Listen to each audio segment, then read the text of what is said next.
May I have your attention, please? The Ms. Music channel here on YouTube is still up and running. However, the name has been changed. From here forth, it is going to be called The Music Connoisseurs. And I am your host, Ms. Music. So welcome back to The Music Connoisseurs channel here on YouTube. Okay, this is going to be a quick little video. I just wanted to go ahead and let you all know about the name changes and to let you know that I am about to reread a book I read about, 6 or 7 years ago or longer maybe. I'm going to reread it just to see how much I need to go back and polish up on. But I wanted to leave you all with a music video. And this time, it's going to be similar to the last one I posted because I got such great feedback. I thought, okay, let's just give it a go here as well. So, like last time we talked about songs we felt were sleepers or songs that they weren't ever released as singles that we loved a lot. Well, in this video, I want to talk about songs that were sometimes released as singles, but they didn't score as well until another artist recorded it. And okay, I like to say that whoever originally wrote and recorded it, they planted the seed, right? But then, bam, out of nowhere, sometimes decades later, someone will remake it and they will make it their own. That's what I want to talk about in this video. And I'm going to start right out the gate with one that comes to mind because I played this person's album last week and it reminded me. So sit back and let's go. See how much we can remember. So first up is soft rock group Kansas. Their single, Dust in the Wind. I don't know, I didn't bother to look to see exactly what years these songs came out, but just from my remembering, I believe this song was released in the late 70s, early 80s by the group Kansas, and it was a nice enough song. It was pleasant, it was all of it, but there was nothing about that particular song that stood out to me. It had no crossover appeal for me. It did what it was supposed to do, I guess, for the group, because if I'm not mistaken, that was their biggest hit. But oh my goodness, oh my gracious, I guess it was the mid-1990s. This singer, Eric Benet, released an album, and the title of the album is A Day in the Life. The breakout single on that album was When You Think of Me. That album was full of jams, but my favorite one of that album is his rendition of Dust in the Wind.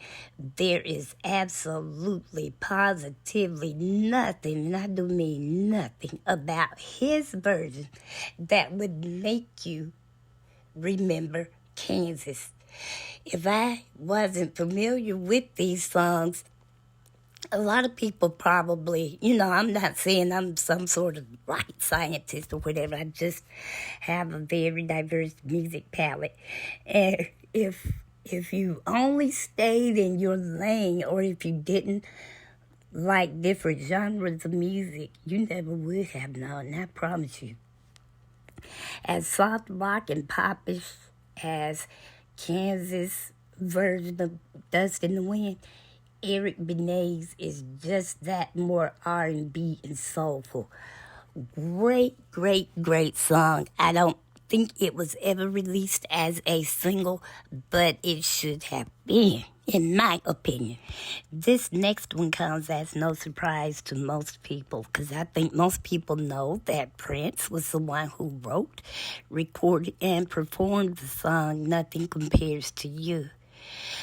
But at the same time, he allowed Sinead O'Connor to record it, and when she did, she made it her own. If I listen to that today, and I have recently, I still prefer her version over his. And although they are both deceased now, I do realize that they just didn't get along. I'm not exactly sure what all of the fallout was, but it's just sad to know that they couldn't get along after, those minds had to have something in common. It was something in that song that spoke to Sinead. And she was just a trouble soul, unfortunately. But if that was another person, she took that song and she sang it with so much compassion. She sang it with conviction. I just love the melancholy of it. Oh, that was a great song. And then he did it again. Yes, indeed.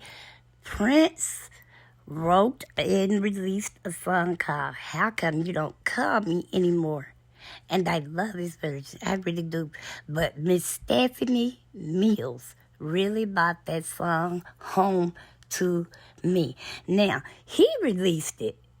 And I believe she released it too, because for some reason I can remember having that as a 45. That was a great song.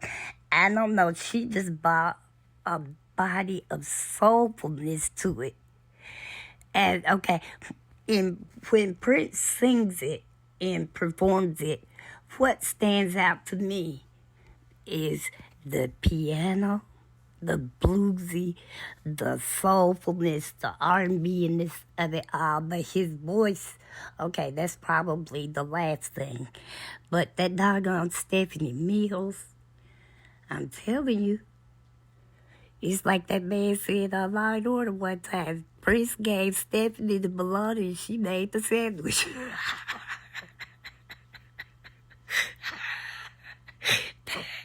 That song just takes you back. I mean, it's everything you ever thought R&B would be. And I also can remember another reason I believe it was released as a single, because I saw her, she was being interviewed once. And I seem to remember her saying Prince just wanted her take on the song. He didn't necessarily care if she released it or not. He just wanted her rendition. And I am so glad he wanted it, because, boy, that's one of my favorite songs of hers. I think that as an artist, Stephanie Mills is highly underrated. Well, now on to someone I feel is highly underrated, to someone I know deserves every accolade he has.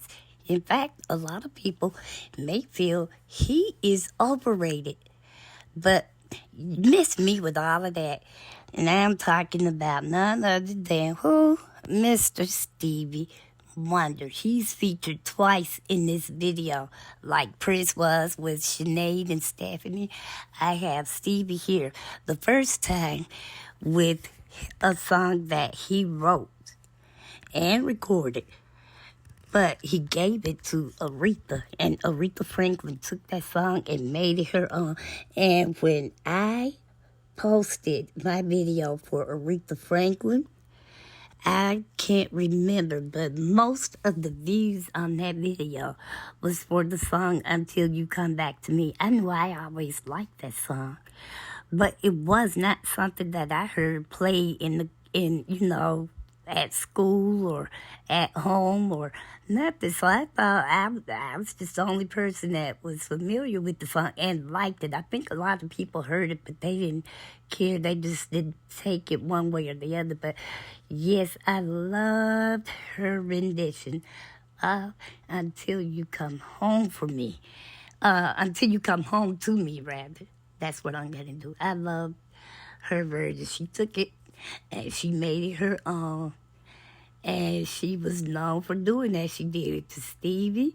And I believe, well, I'll save that for the next song. But yes, and I like her version of that song just a wee bit better than his, but not that much. Great song overall, no matter who wrote it. But that doggone Aretha just brought it to life, as she was known to do. All right, Stevie did that with Aretha, but I'd be darned if he didn't turn around and do it again. He released his album, Fulfilling This First Finale. He wrote and recorded a song called Creepin'. And I don't know why, but I thought his song, If Only for One Night, was on there, but I couldn't find it a while ago. But I do know that Creepy was on that album, and I also know that the doggone Luther Vandross, I must admit, if there is one of Stevie's songs that he actually recorded that I didn't care for, it would be Creepy. But I like it. But I love Luther's. I just don't know how old I was when I found out that Luther took Stevie's song and made it his own. Great, fantastic job he did with that song. Luther Vandross did. And now, to me, Stevie sound like a little lazy, just like a track filler, something he just had to have to finish out an album. But Luther sounded like he wanted his to be number one straight out the gate, baby, and it was. And I know a lot of people who really, if they know that song, that's who they know it by, is Luther. But Luther always gave credit where credit was due. And that was Mr. Stevie Wonder. I think I'm through with him for this particular video. Stevie, that is. So next up we have Roy Orbison's Oh Pretty Woman. I like that song, and I can remember it being a hit. I know it was a crossover, but I can't remember if it crossed over from country to pop or pop to country. But I know that it was a big hit for him. Al Green remade it. I can't remember what album it was on, but I do know that I liked it. The difference, one of the differences between the two songs is Al used a lot of organ in his earlier works. I think it may have carried over from doing church, but he had a lot of organ. He and Billy Preston both used organs in a lot of their earlier works, and I like that. And then the other difference between the two songs, Al's made you want to move. It made you want to dance. Roy's made you want to stand there and see who this pretty woman was. But I like both songs pretty well. All right, so next up is the piano man himself, Mr. Billy Joel. He made the song Just the Way You Are. And once again, it is his. It's one of his signature songs, probably. But at some point, singer Barry White re-recorded it. And it was a big hit for him as well. Now, once again, I thought Billy remade it. But no, Barry was the one that remade it. And I believe the reasons I kept thinking this is wherever it is you hear the songs. Now, I grew up in dormitories and stuff away from home. So when I was at home, I was in my community, the black community. So I heard Barry's way before I did Billy's. And the same with Al Green and Roy Orbison. I heard Al's way before I heard Roy's. And so that's why I thought Al and Barry recorded the songs, but no, actually it was the opposite. They re-recorded it. And I do know that Barry scored his rendition of Just the Way You Are. That was a big hit for him. I don't think Al Green's version of Pretty Woman, or Oh Pretty Woman, was never released as a single. I just liked it. So now to the final song of this particular video. And it is Ray Charles, Drown in My Own Tears.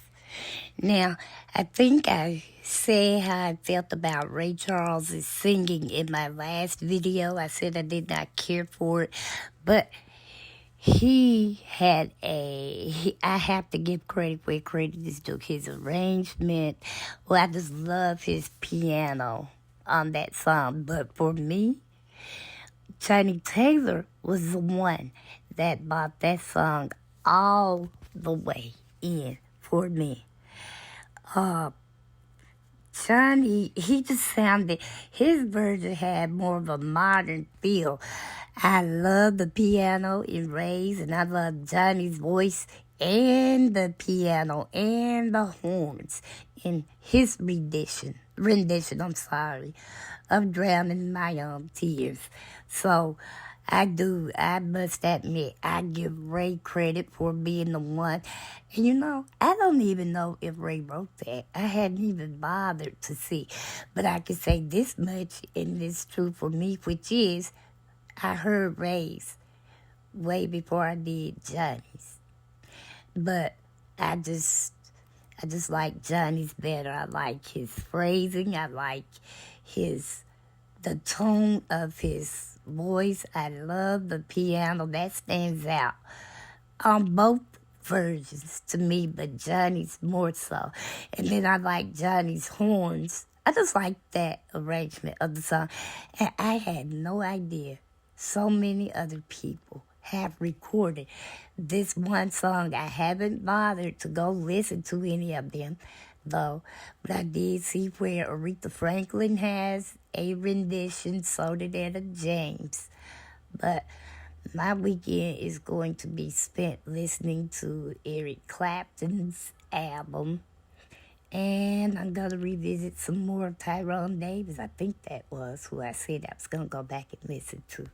So I won't be getting around to these renditions of Drowning My Own Tears, and quite frankly, I just don't think you're going to get any better than Johnny Taylor. So if I do hear him, it'll probably be by accident, meaning I didn't go and search. I might just happen to be where it's on the radio or something. But anyway, music connoisseurs, this wraps up this video, the very first one under the new name, Music Connoisseurs. Thank you all so much for being here and allowing the feedback and the engagement that we have. I just love it so much. Subscribers, thank you, one and all, for being subscribed to the channel. And visitors, feel free to join us, won't you? Everyone, please do not forget to like, share, comment respectfully, and by all means, make sure your notification bells are not only turned on, but they need to be set to all, so you'll know every time I upload a video. And music connoisseurs, remember this: as long as there is something to move to, there is always something to groove to. And until we move and groove again, connoisseurs, be safe out there. Have a wonderful weekend. Oh, and let me say this before I close. You may not see anything for another week or so because I am going to reread a book I read about 8 or 9 years ago, and it is on a musician.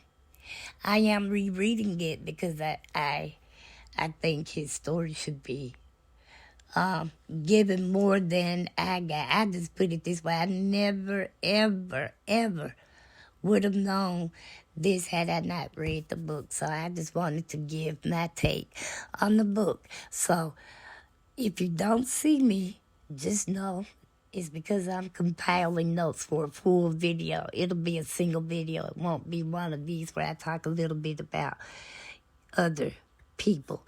So remember that, music connoisseurs. Be safe out there, and God bless.